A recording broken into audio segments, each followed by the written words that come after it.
John and his wife Urena were close friends of our family. When they got married, John had a good job, a stable income, and the future looked promising. They were deeply in love, and like many young couples, they had dreams of building a happy home together. Just 2 years into their marriage, life threw them a curveball. John lost his job. The search for another didn't bear fruit immediately, but he didn't fold. Knowing that hardship might last longer than expected, John took a bold and selfless decision, which was to use a significant portion of his savings to upgrade Urena's petty trading business into a thriving foodstuff enterprise. He believed in her and trusted that she could keep the family afloat while he continued his job hunt. For a while, things were smoothly, but over time, John's remaining savings dried up, and their financial survival depended solely on the shop. However, they lived modestly, supporting each other the best they could. Then, tragedy struck. One day, Urena fell seriously ill.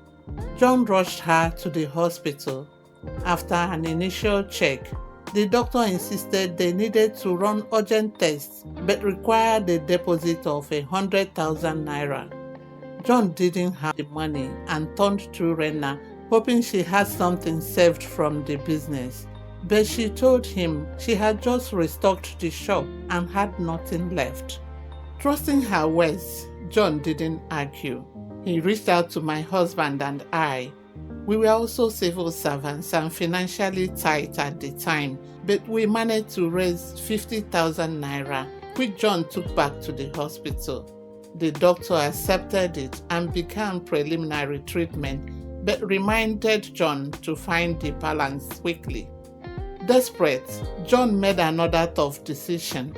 He traveled to his village to sell his portion of his family land. Unfortunately, no buyer was found. His aging parents could only give him 20,000 naira, urging him to return to his wife while they continued searching. John rushed back to the city 2 days later, but it was too late. Urena had died that morning. I was the one who brought her breakfast to the hospital, only to be met with the heartbreaking news.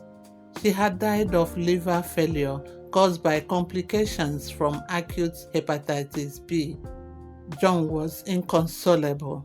His cries echoed through the hospital corridors, and I realized that day that no amount of tears can undo certain things. The hospital, seeing his financial state, allowed him to pay a token of 10,000 naira to release her body and advised that she be buried immediately. So, accompanied by friends and relatives, John took his wife's body home for burial. According to the tradition, Urena had to be buried in her wedding gown. As John prepared her for burial, his hands trembled. Alone in a quiet corner, he undressed his wife to change her clothes.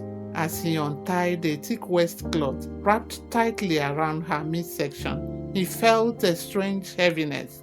Curious, he opened it. What he found nearly broke him. Neatly bundled inside the waist wrap was over 300,000 naira in cash. John sat on the floor, stunned. The very money that could have saved her life was right there with her all along. The same money she said she didn't have. The same money he had begged, borrowed, and traveled for in desperation. Why had she hidden it? Why had she lied? He wept again, not just for her death, but for the betrayal, the unanswered questions, and the pain of what might have been. His mother later came in and dressed Urena for burial, not fully understanding what has transpired. By evening, she was buried.